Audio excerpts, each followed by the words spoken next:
Seorang remaja 17 tahun bernama Morse Langley hidup dalam sunyi dan kekurangan. Tapi, di balik layar laptop usangnya, ia menjadi sesuatu yang lain. Null Spectre, bayangan digital, paling ditakuti. Ia meretas bukan untuk uang, tapi untuk membuktikan bahwa sistem paling kuat pun bisa runtuh. Termasuk akun milik Presiden Amerika Serikat yang ia bobol hanya dalam hitungan detik. Pesannya singkat, kalian pikir dunia kalian aman?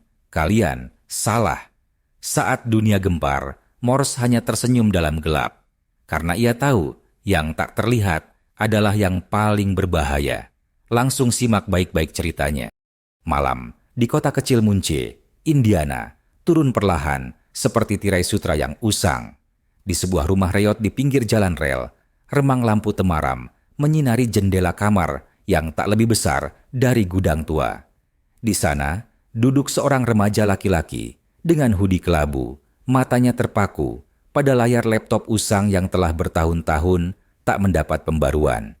Namanya Morse Langley. Umur 17 tahun. Tak ada yang istimewa dari penampilannya. Kurus, pendiam, rambut coklat kusut, dan mata cekung karena terlalu sering begadang. Tapi di balik mata itu, tersembunyi sesuatu yang tak bisa ditemukan di sekolah atau perpustakaan, kejeniusan yang membara dalam senyap. Dengan tangan cekatan, Morse mengetik baris demi baris kode.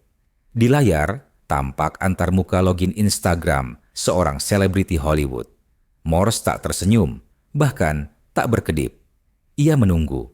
Dalam 4,2 detik, sistem keamanan runtuh seperti rumah kartu. Masuk, gumamnya pelan. Hanya satu dari sekian ratus akun yang telah ia taklukkan.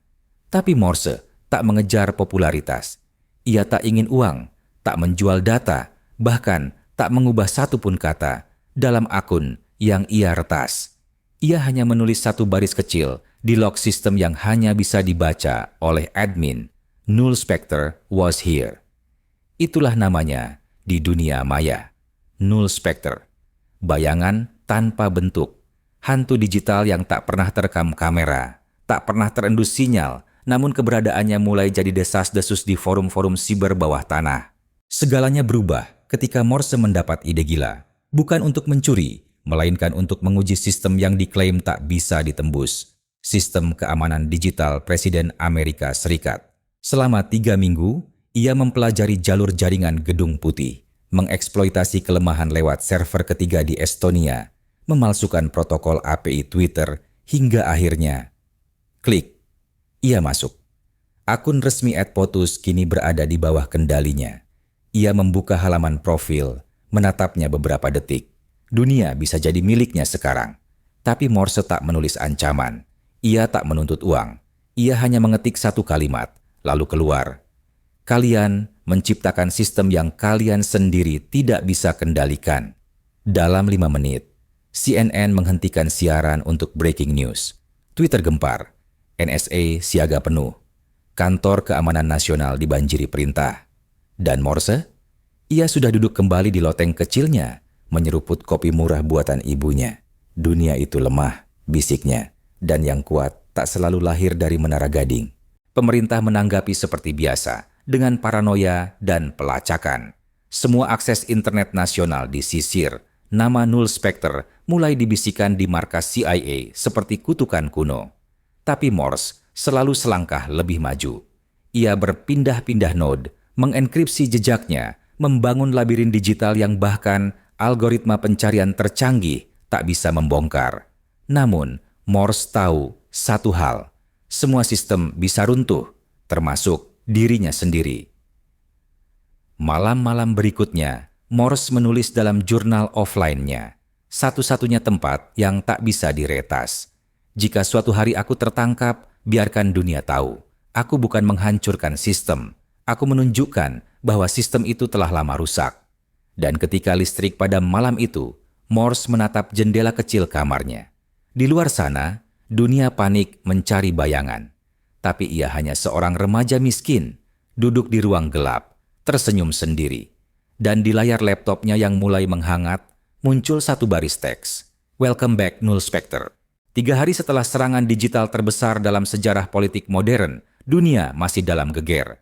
Media sosial dipenuhi teori konspirasi. Sementara, para analis keamanan berdebat di televisi tentang bagaimana sistem Gedung Putih bisa ditembus tanpa satupun alarm berbunyi. Di balik keramaian itu, Morse duduk sendirian di perpustakaan tua kota. Ia tak membawa laptop, hanya selembar kertas kosong dan pensil tumpul. Ia menyukai tempat ini.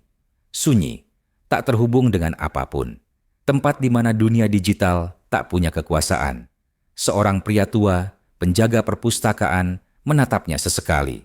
Tak banyak remaja yang datang ke sana, apalagi menghabiskan waktu berjam-jam tanpa berbicara. Morse menuliskan satu nama di pojok kertasnya.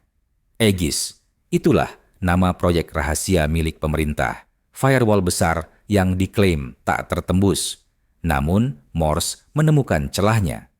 Bukan karena kelemahan teknologi, tapi karena kelemahan manusia, ego. Semua sistem pertahanan dirancang oleh mereka yang berpikir mereka tak akan pernah salah. Dan bagi Morse, itu adalah pintu gerbang. Di sisi lain dunia, ruangan gelap penuh layar LED menampilkan peta-peta jaringan.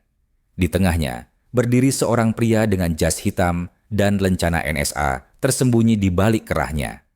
Namanya Agent Callahan, mantan peretas yang kini memburu peretas.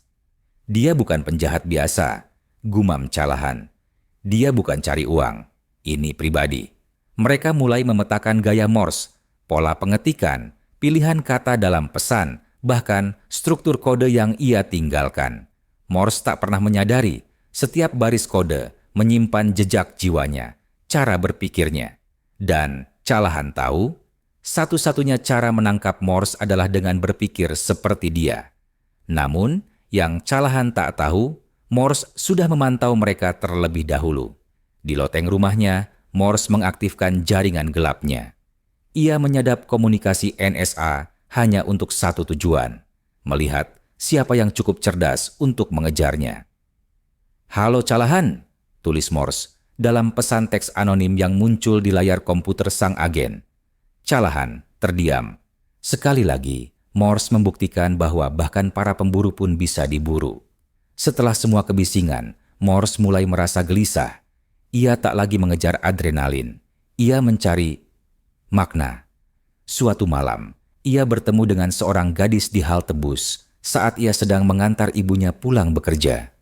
Namanya Lyra, anak seorang guru, penyuka puisi dan musik klasik. Ia tak tahu siapa Morse sebenarnya, dan itu membuat Morse merasa nyata. Untuk pertama kalinya, ia merasa ingin menjadi lebih dari sekadar bayangan. Namun dunia digital tak mudah ditinggalkan. Ia tahu, selama Null Spectre masih hidup, ia tak akan pernah bebas.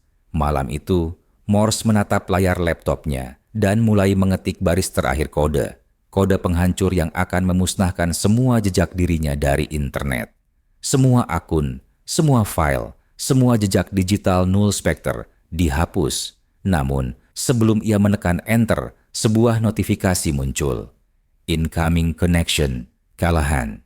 Morse menghela napas. Sudah waktunya. Tunggu episode berikutnya.